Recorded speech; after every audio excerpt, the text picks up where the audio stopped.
Hi everyone, and welcome to Convocation for the 2020-2021 academic year. My name's Zoe Ernst. I'm a senior at College of the Atlantic. I'll be moderating our all-college meeting this term, so you'll likely be seeing more of me. For those of you who don't know, all-college meeting, or ACM for short, is COA's weekly governance meeting. Today's event is technically an ACM. So typically, ACM includes announcements and appreciations.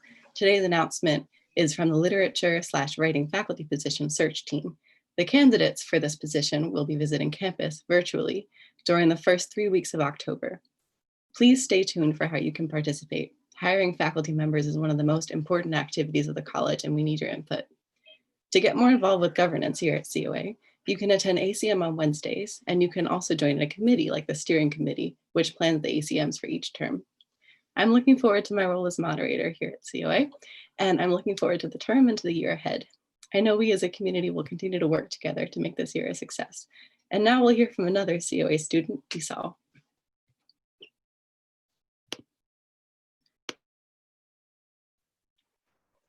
Hi everyone.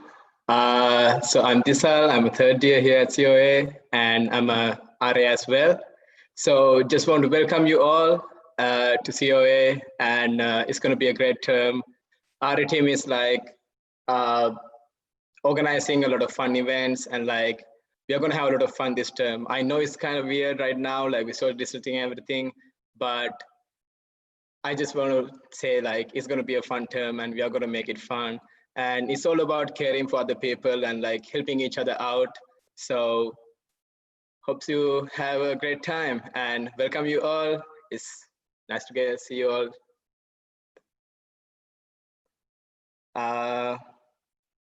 And now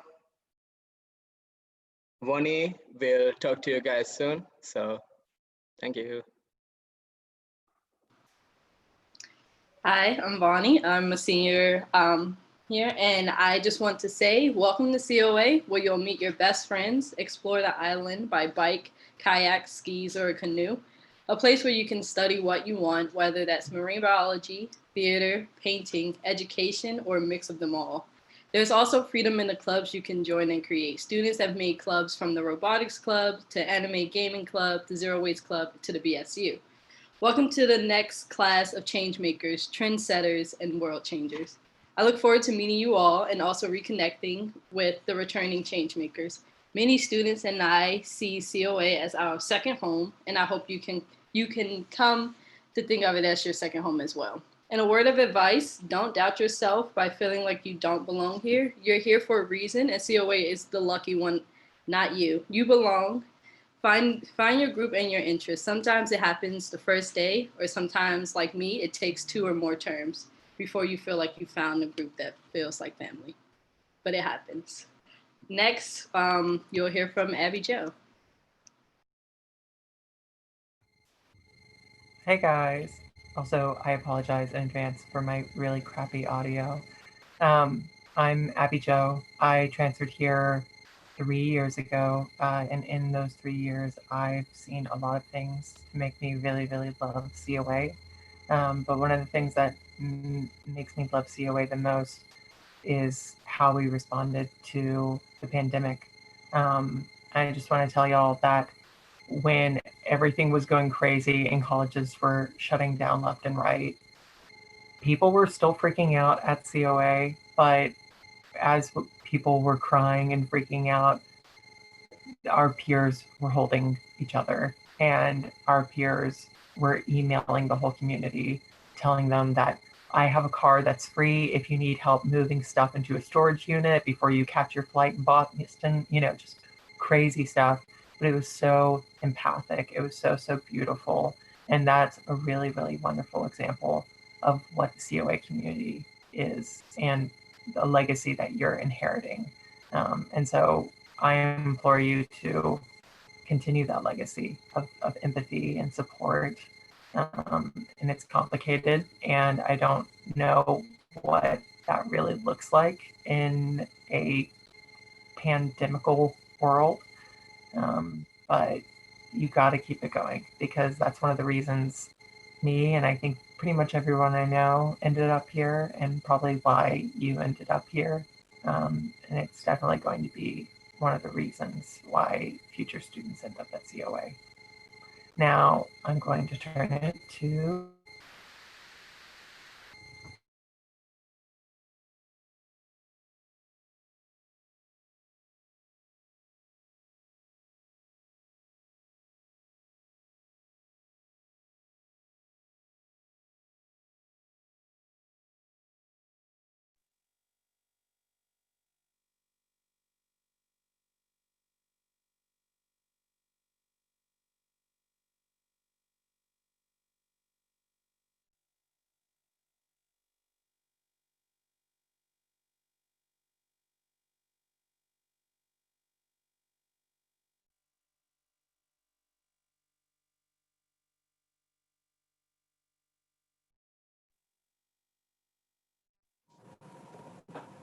Can you hear me now?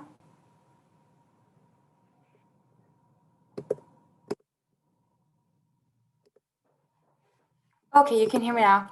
Sorry about that. Hello, everybody, and nice to meet those I haven't met before. My name is Katrina, and I'm from Denmark. And as of today, I guess I'm a fourth-year student at COA.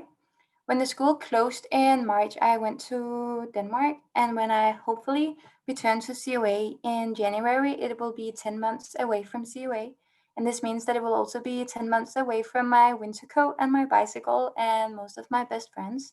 So with this welcome, I will share 3 wishes from a community member from far away. My first wish is for everybody who's entering the COA community for the first time. Please remember to be kind to yourselves. Something I often have to tell myself when I start somewhere new is that no one is expecting me to know everything, and that I'm not, and that it's okay to ask questions. And this applies to COA too. We are here because we are ready to learn new things and to change our opinions on stuff we thought we already knew. So be open and be respectful and embrace all the new and amazing stuff you're about to learn. My second wish is for everybody. I hope that we all continue to remember to watch out for each other. And no matter how busy you get, how much time you spend on Zoom, remember to check in with your friends because we live in quite a world these days. And I hope that we remember to support each other. And my last wish is that we continue to stick together as a community. I was deeply amazed by the effort and determination of making this happen last spring, and I really hope that we can keep it going. I know that some of those who can't physically be present in Bar Harbor to take part of the community this fall still really hope that we can manage from afar. So don't forget that we are people from all over the world willing and determined to engage and take part as we make it through another term. So be kind to yourselves, be kind to each other, and remember that the COA community reaches way beyond Mount Desert Island. And I hope that we will embrace this and let it help us get even stronger. Thank you. Sorry for the sound in the beginning, and I will hand it over to Darren. Hi, everyone. Thanks for those introductions and welcome once again to Convocation at College of the Atlantic. This is actually the 49th opening of the academic year at COA, and next year we'll use this time Convocation to kick off the celebration that will mark our 50th anniversary as an institution. Like everyone before me who's spoken, I'm really proud of and grateful for all the work that we've done to just be able to get here today. To be perfectly honest, I'm not sure I've ever been this excited to say hello to you, even though I can only see 6 or so of you. Today, you in this sense is a much larger, more dispersed group than is normal for us. You are students, staff, faculty, but also some parents, trustees, alumni, and friends. You are on Zoom or Facebook, and you aren't even in Gates, right? You are all over campus. You're across the street and up the hill in summertime somewhere, or out in Norris Avenue in Portland, Maine, Portland, Oregon, Providence, or Portugal. But although we're separated by great distances and we're communicating through this horribly imperfect digital representations of each other, and even when we'll be physically together, we'll be separated by masks and 6 feet. I feel closer to all of you now and to the beating heart of the institution, more so than ever. In case you couldn't tell, I'm not in Gates. I'm actually at my mother-in-law's at her kitchen table. That's my nephew, Abe, up there in the back, and the telephone, which may ring. I spent the last 2 days on a road trip to get here, 1,341 miles, 21 hours, 12 states, to bring my daughter, Maggie, off to college. Now, I had what I thought was a really well-prepared, nicely wrapped up talk, all set to go before I left. But I decided to throw the whole thing out and start from scratch and use the road trip as like an inspiration. And you know, those mind-numbing nighttime miles, the ridiculous arguments I had with Siri over directions, the arguments I had with my girls over music, the high volume of sugar, salt, and caffeine, the high volume of Cardi B and Pink Floyd's Dark Side of the Moon. All that would become an elixir to beget some small but potent kernel of insight to begin the academic year. Maybe it was a dangerous plan, but here it goes. So the kernel I uncovered was focused on the idea of a journey itself. And I very much want all of you, but especially the students, to consider the word, the idea, and the act of peregrination, the pilgrimage, the sojourn, because all of you, all of us, are at the beginning, at the end, and somewhere in the middle of many pilgrimages, great and small. Your pilgrimages and mine, short and long, in both time and space, are strands that we're sitting here about to splice together into a rope that will be our institutional history. I decided to focus on peregrination somewhere between Farnhurst, Delaware, and Bayview, Maryland, and to help consider your own journeys in new light, and to help begin that process of splicing together. I've got 3 journeys for you to mull on, 3 of them. First, the footsteps and canoe strokes of the Passamaquoddy people have made tracks across Mount Desert Island and the Dawnland of down East Maine for millennia. So before any other peregrination of your own, I want you to consider theirs first.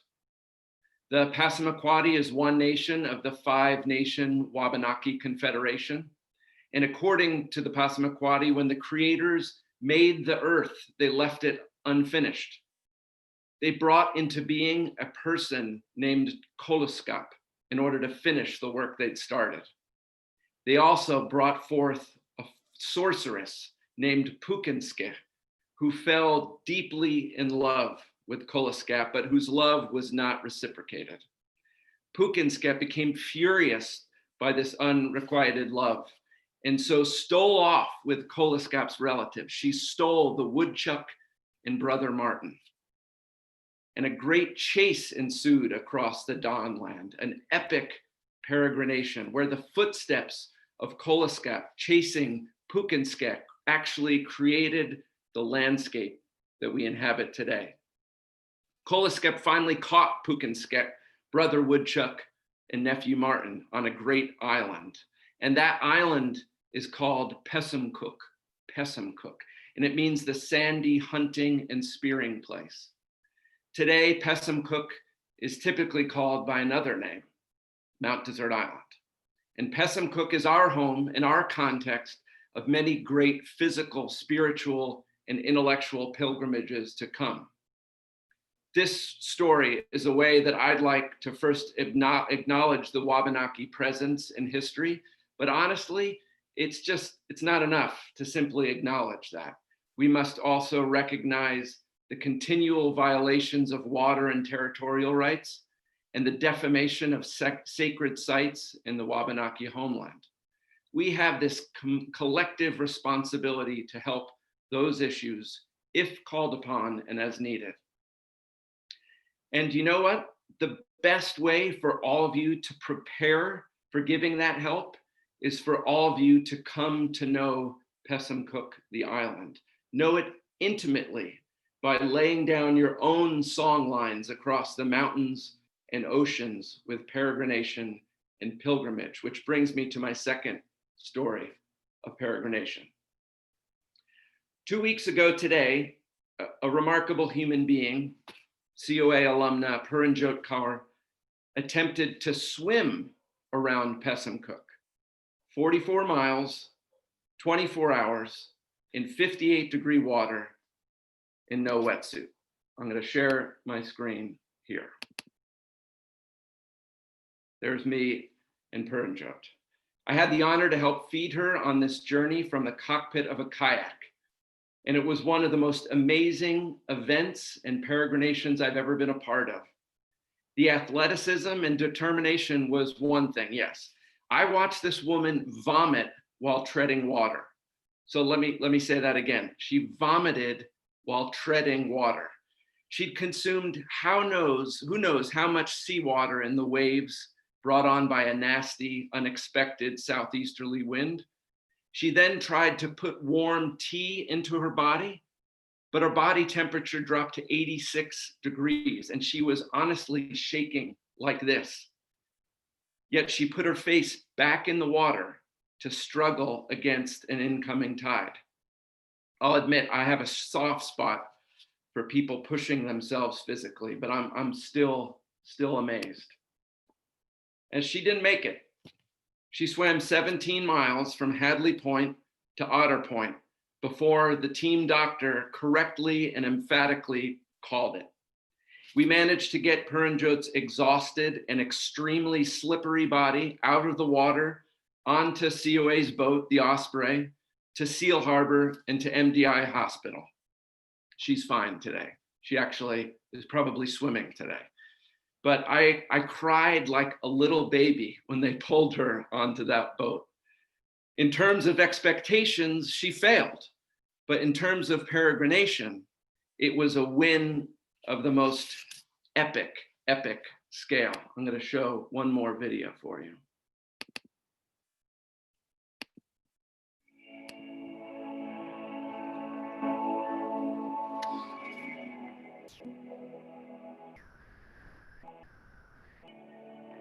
I must have been somewhere near Gaffney, South Carolina, before it hit me that it wasn't really the what of Puranjot's journey that was so amazing, as much as the why.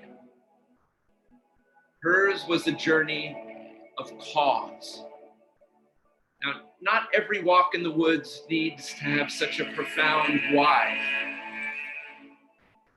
But we as a COA community are bound together in part because we are so incredibly dedicated to effecting change on this planet. Our isolated footprints become footpaths when we hone in on a collective why, just like Puranjot did in working to end food insecurity on Pessamcook.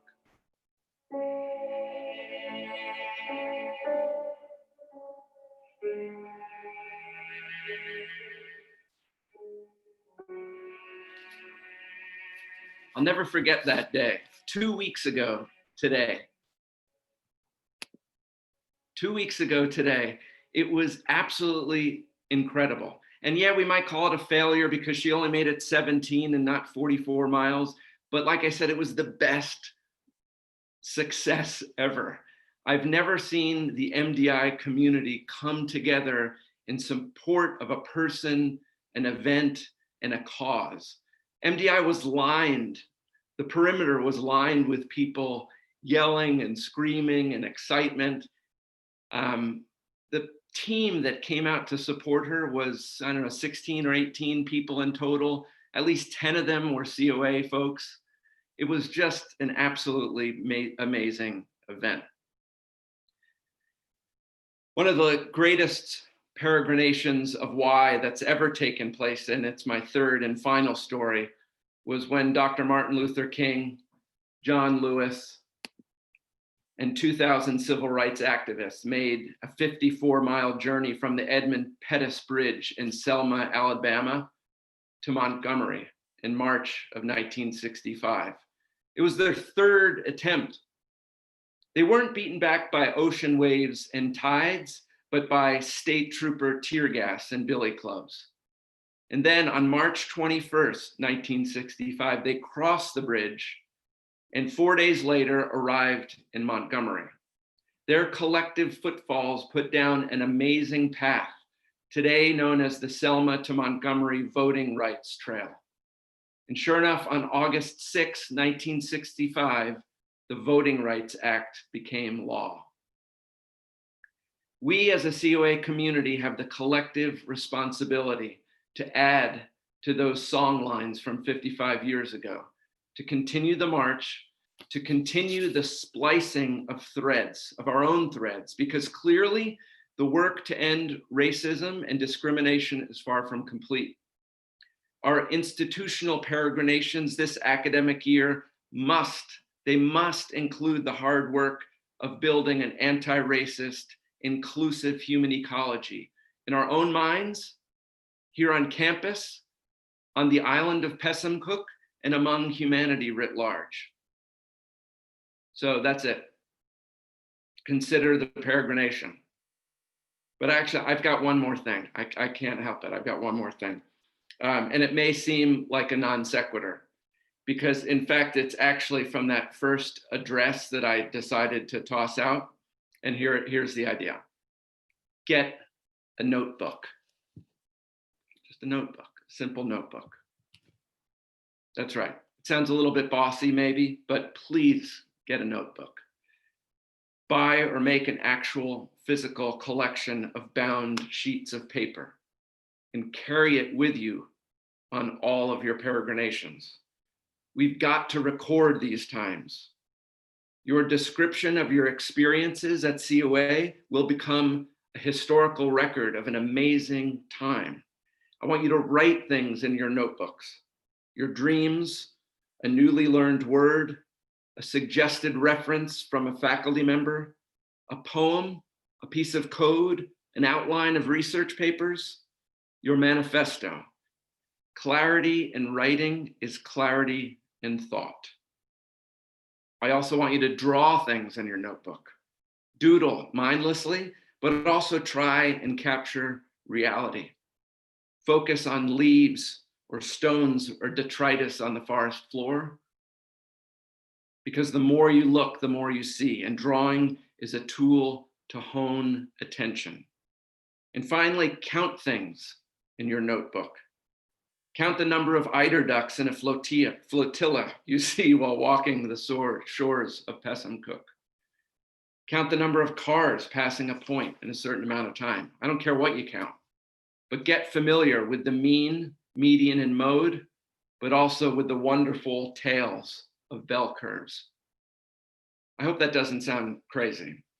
I want all of you to consider the journey of this academic year as a sometimes sacred and sometimes profane peregrination, a sometimes short, sometimes long journey, a sometimes purposeless, but other times purposeful pilgrimage, one that ties us all together as individuals and as a community. And I want you to get a notebook. So that's my talk. And every year I have the privilege of inviting a COA graduate, or we do, I don't. We have the honor to bring in a graduate to hear their perspective. And this year I'm really happy to have the honor to introduce Dr. Amy Wesolowski. She's a graduate of COA from 2010. She is currently an assistant professor at the Bloomberg School of Public Health at Johns Hopkins University. And before arriving at Hopkins, Amy was a postdoctoral fellow at Princeton and at the Harvard T.H. Chan School of Public Health. She studies human mobility patterns and the relationship to infectious disease, which seemed strangely relevant this year, don't you think? She was one of the first people I reached out to back in the spring when we were trying to outline an appropriate strategy for opening this year. She's been an amazing resource, and I'm so excited to hear from her. Please welcome Dr. Amy Wesolowski. Thanks, Amy. Thanks, Darren. Thanks, Darren, for such a warm and generous introduction. And welcome all the COAers back to campus, or whatever your socially distanced educational experience is now. So when Darren first asked me to speak at Convocation, my initial thought was panic because I don't actually remember the last time I had to give a talk where we couldn't have any slides. And you can't just like mostly talk about the graph that's behind you. But I figured, there's like a pandemic going on, so the bar can't be too high. And if things really start going down, I can just pretend I have some other emergency that I really need to go to. That's much harder to do if I was there because you can't really escape the island or like leave COA without running into at least a few people you know. And that's probably still true even though I graduated 10 years ago. But really, I'm honored to speak to you all today at this less than typical, even by COA standards, convocation. I don't think I ever could really adjust to the idea that everyone at COA is using Zoom because I didn't really think COA would enter the technological age. Because when I was there, people were still writing their papers by hand, like on physical paper. And that's probably still the case and no one would blink an eye. But anyway, a pandemic is a great time to change, or at least that's sort of what I hope they say when this current pandemic ends. So I believe Darren asked me to speak since I work on infectious disease epidemiology in public health. So my current research works on combining field and primary data collection with mathematical and statistical models to try to illuminate transmission patterns of different diseases. Most of this work is actually focused on malaria and measles transmission in sub-Saharan Africa. But as many in my field have done sort of since the start of the pandemic, a lot of us have sort of started doing additional research and helping public health agencies to look at SARS-CoV-2, the virus that causes COVID-19. But not just the patterns of transmission, but also the impact of the pandemic on health systems and other diseases. Things like vaccination campaigns being disrupted, or folks not accessing healthcare due to social distancing measures, or limited healthcare workers. And I didn't actually start out at COA thinking that this is what I wanted to do. Like many COAers, my educational experience was untraditional, like everyone else. One of the first classes on my transcript is actually Art of the Puppet, and one of the last is Graduate Real Analysis. It was a bit of a journey. And I sort of fell into public health because to me, it was a field where I saw that I could use some of the computational mathematical techniques that I was really interested in actually be applied. And it was really a field where you had to think a lot about some larger systemic issues and problems where you can't really separate the pathogen you're studying from the person who's infected with that pathogen. And you can't separate that person from the population and the environment that they also live in. But also it was an opportunity to do a lot of math where I at least felt like it was being used for something. And when I was contemplating these like words of wisdom, wisdom is in air quotes for those who aren't looking at the screen, that I could try to impart on the COA community, I realized that I hadn't really spent a lot of time reflecting on the term human ecology for a while. Once I no longer had to explain to my relatives what my degree actually was in, and it just became less of an issue. I also often took the lazy way out and said, oh, I took a lot of math classes in college, which Dave Feldman can attest to. Instead of going through all the work of explaining exactly what it was, what I studied, and what I'm really qualified to do. And honestly, I'm not 100% sure exactly what human ecology is. But over time, I think I've also had to explain it less and less because the current fields and communities that I'm in public health and epidemiology, are inherently human ecological topics.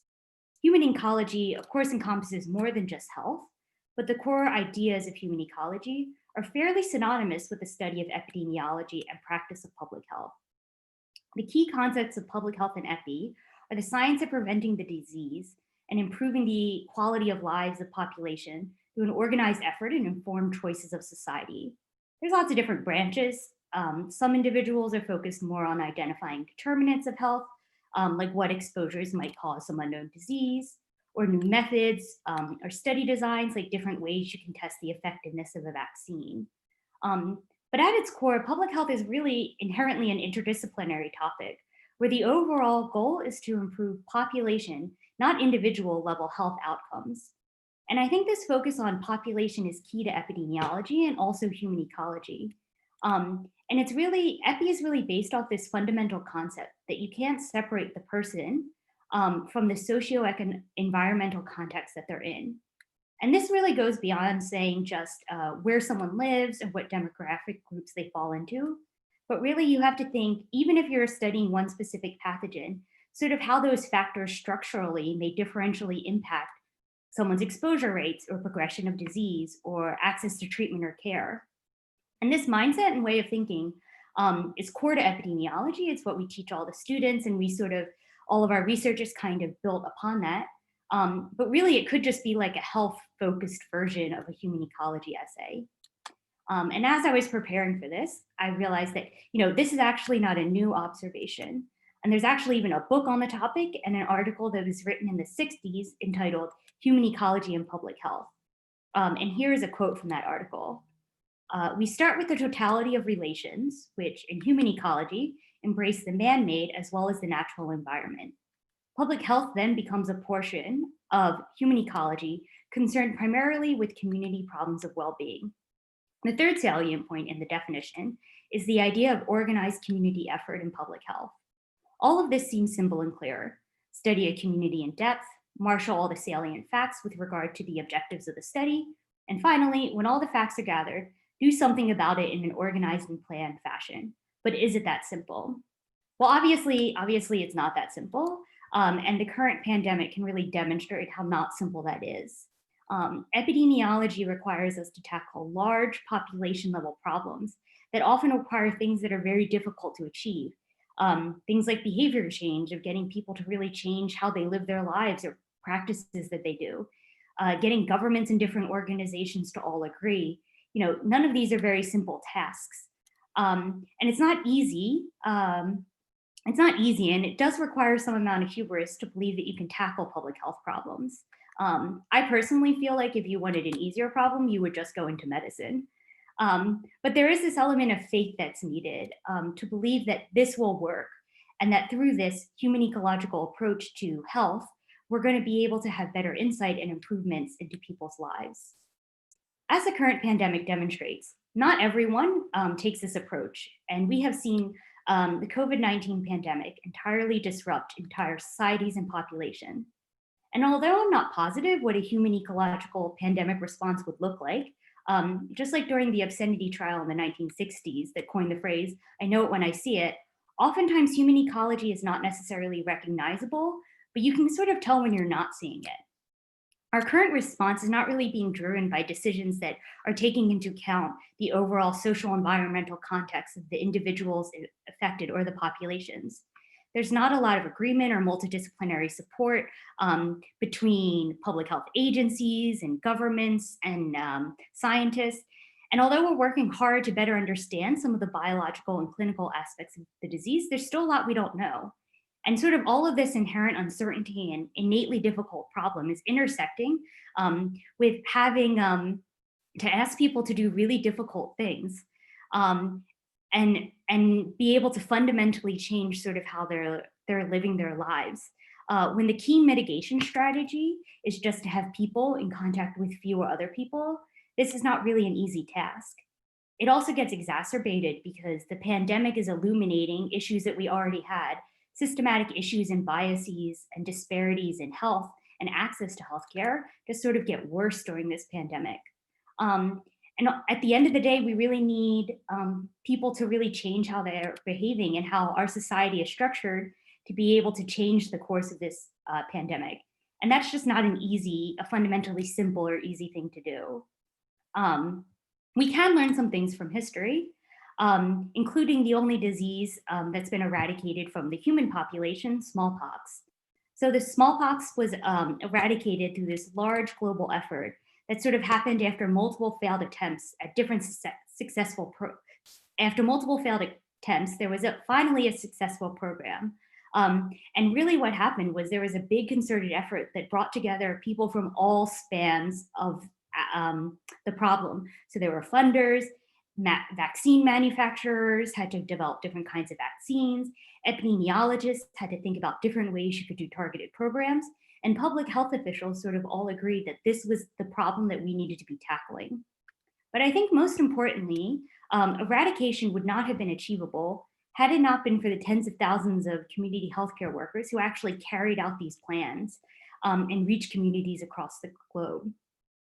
And this is sort of fundamental to, I think, human ecology and public health and epidemiology, that you're trying to really tackle these very difficult problems.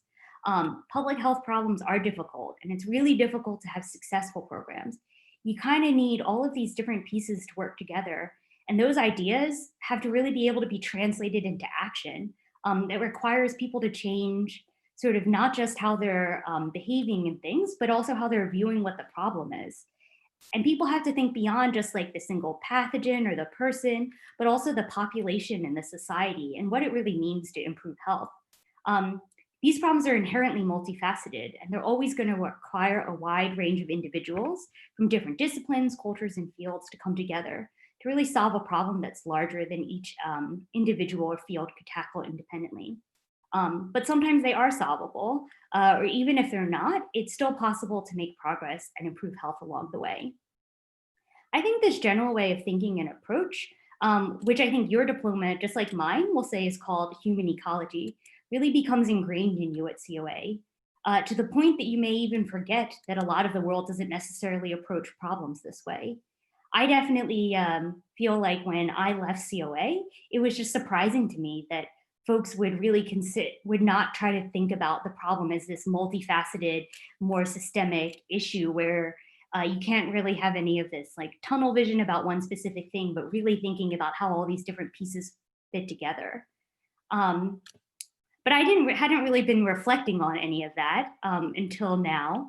But I think part of why I haven't necessarily been reflecting on these concepts of human ecology since I had to write my human ecology essay is because that's just how I approach problems now, and how I view research and public health and epidemiology and public health policy.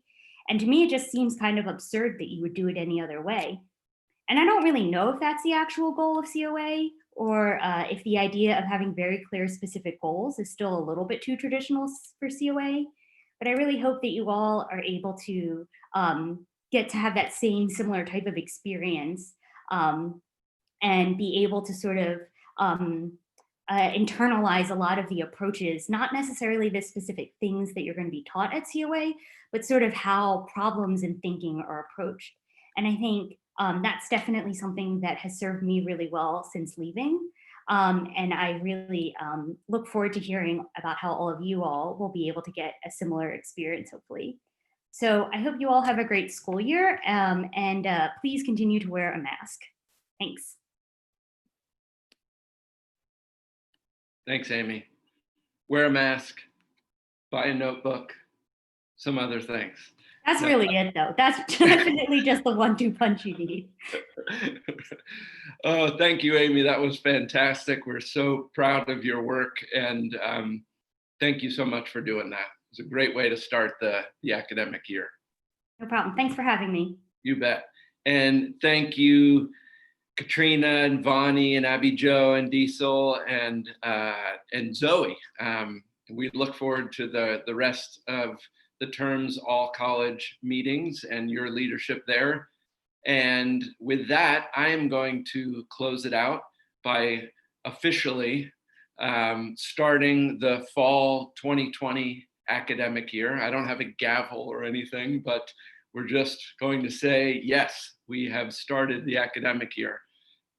I'll be back on Pessum Cook on Sunday, and look forward to seeing you all with masks. And until then, bye everyone.